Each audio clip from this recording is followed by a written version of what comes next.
pulmonar fundamentalmente. Vamos a hacer un recuerdo entonces anatómico. Aquí tenemos la pared, tenemos una costilla, otra costilla, tenemos el espacio intercostal y tenemos la pleura parietal y la pleura visceral. Les pregunté bastantes veces en la clase previa si esto les recordaba algún animal en particular. Hay alumnos que me han dicho que parece, visto de frente, la cara de un sapo, pero la verdad es que sí, este signo se llama el signo de la avestruz, Ostrich sign.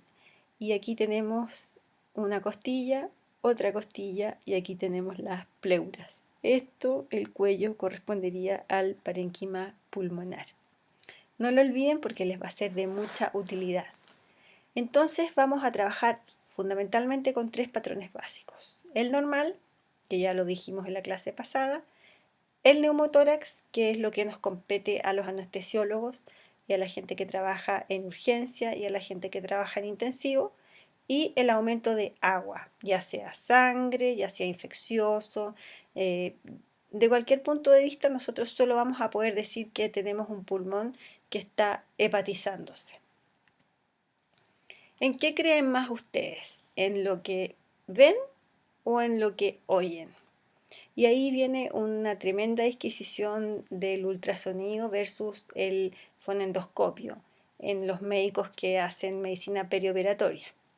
La verdad es que esto no está del todo zanjado, pero obviamente si ustedes están mirando con ultrasonido, probablemente eso va a ser mucho más acertado que si están escuchando con un fonendoscopio. Este es un estudio que realizaron alumnos de cuarto año de medicina. ¿Qué hacían ellos?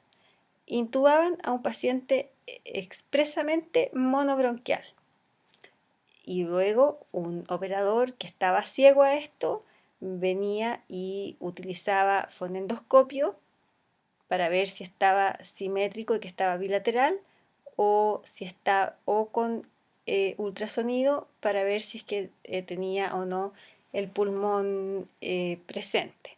Y la verdad es que se encontraron con una sorpresa que finalmente no fue tan grande, y es que era mucho más específico y mucho más sensible si ellos eran capaces de ver con ultrasonido la presencia de parénquima pulmonar. En relación a esto, también en la Revista Española de Anestesia se publicó un trabajo muy bonito hecho para confirmar la posición del tubo de doble lumen en anestesia torácica.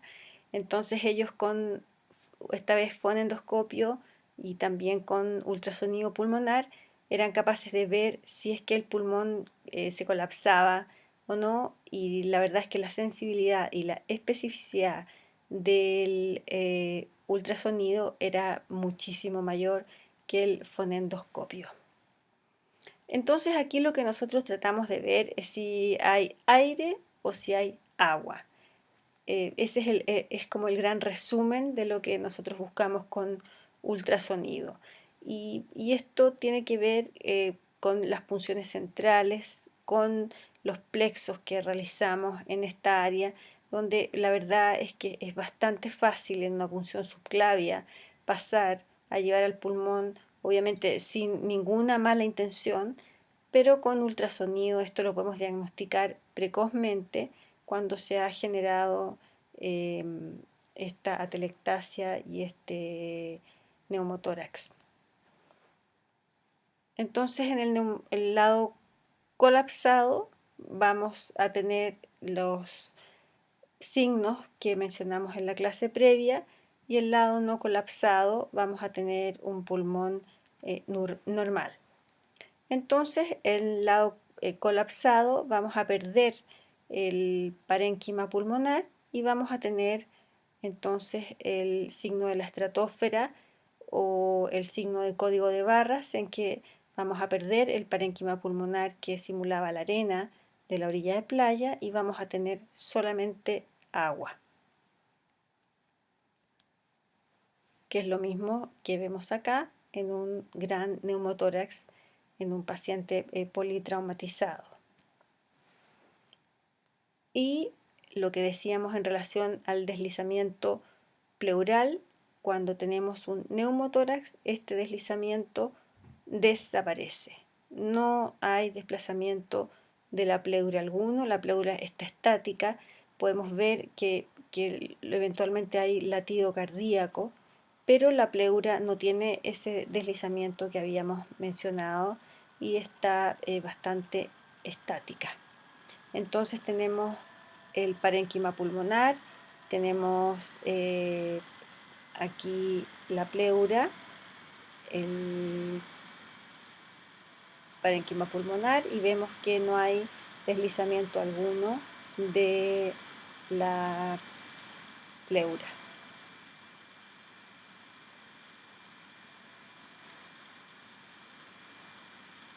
Si tenemos suerte podemos encontrar el punto donde se genera el neumotórax.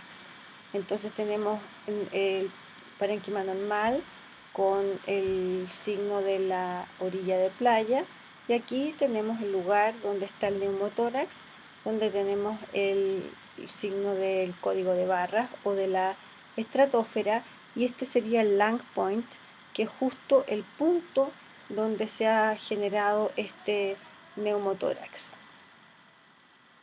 Tenemos acá el, el punto pulmonar y tenemos acá el sliding normal de la pleura y acá vemos esta pleura que está absolutamente quieta y esto nos habla de que aquí es donde está partiendo el neumotórax. En el intraoperatorio obviamente que nos puede ser de muy alta utilidad. Podemos tener, en el caso en que sospechemos que hemos realizado una punción difícil, una punción central difícil, en que pudiésemos haber tenido un neumotórax, uno al lado de la cama del paciente, sin necesidad de pedir rayos, pues se puede hacer este diagnóstico y evitar una serie de complicaciones que vienen después de realizar ventilación positiva.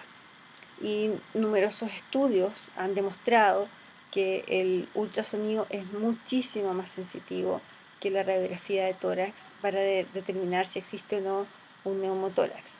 Fíjense cómo este colega está trabajando desde la cabeza del paciente y está observando si es que hay o no presencia de neumotórax. ¿Cómo formarse? ¿Cómo es esto cómo puede lograr uno entrenar el ojo? ¿Cómo puede uno saber si es que hay o no hay neumotórax? La verdad es que es bastante sencillo de realizar y existen importantes autores que han diseñado diferentes algoritmos donde uno puede partir desde acá y si uno tiene lung sliding, si tiene lung sliding, el neumotórax está descartado. Si no tiene lung sliding, usted tiene que buscar las líneas B. ¿Recuerdan las líneas B que antes se llamaban colas de cometa? Bueno, si no tiene líneas B, es posible que haya un neumotórax, porque la ausencia de líneas B nos habla de que no hay parénquima pulmonar. Si tiene líneas B, entonces el neumotórax está también absolutamente descartado. Entonces, si ustedes se fijan con este algoritmo que es tremendamente sencillo, pueden hacer y descartar diagnóstico. Este es un estudio donde realizaron, les mostraron 10 imágenes a los alumnos y vieron que el primer y segundo test, luego de ver estas 10 imágenes, era significativamente mejor en los pacientes que habían hecho este entrenamiento de 10 visiones de neumotórax. Ojo que el neumotórax a tensión no solamente puede aparecer después de una punción central difícil, sino que aquí en este caso, publicado recientemente, podemos ver que después de un plexo interescalénico para una cirugía de hombro apareció un neumotórax a tensión. Por lo tanto, no es mala idea que con la misma sonda de ultrasonido que ustedes realizan el bloqueo interescalénico, pueden también descartar si existe o no neumotórax. El derrame pleural ya es un poco más específico, ya es más del área del cuidado intensivo, pero existen signos ecográficos que son específicos e inespecíficos, en donde podemos ver si existe agua en el pulmón o no. Y este se llama el signo de la joroba del camello, donde vemos agua entre los espacios pleurales. Aquí está la línea pulmonar y ahí están los espacios pleurales. Y entonces el lugar ideal para puncionar sería estos lugares donde hay agua. Es importante que uno siempre busca el ángulo costofrénico para cerciorarse de que no va a puncionar parénquima pleural, parénquima pulmonar. Entonces, además podemos medir la cantidad de agua que existe en la pleura, y para esto se mide en centímetros la separación del pulmón de la pared, y esto se multiplica por 20. Se ha visto que el derrame pleural tiene una muy buena correlación con esta medición que realizamos, midiendo 20 por el número de centímetros que encontramos entre el diafragma en este caso y la pared. Ojo con este signo, que es el signo de la ameba, que es pulmón atelectásico. Esto es importante para que ustedes guíen a la persona que está realizando la punción, si es que no son ustedes mismos, porque puncionar acá puede generar un neumotórax y por lo tanto empeorar aún más el patrón respiratorio. Se ha visto que existe una excelente correlación entre lo que ustedes están midiendo y el volumen que se extrae de líquido pleural. Ultrasonido en agua extravascular podrá ser un nuevo estándar. La verdad es que esto todavía está en discusión, todavía no está claro del todo, pero eventualmente en el futuro nos vamos a encontrar con mayor evidencia y esto realmente podría corresponder a la realidad. Ya les mostré este trabajo donde los alumnos son capaces de diagnosticar si el pulmón está colapsado o no.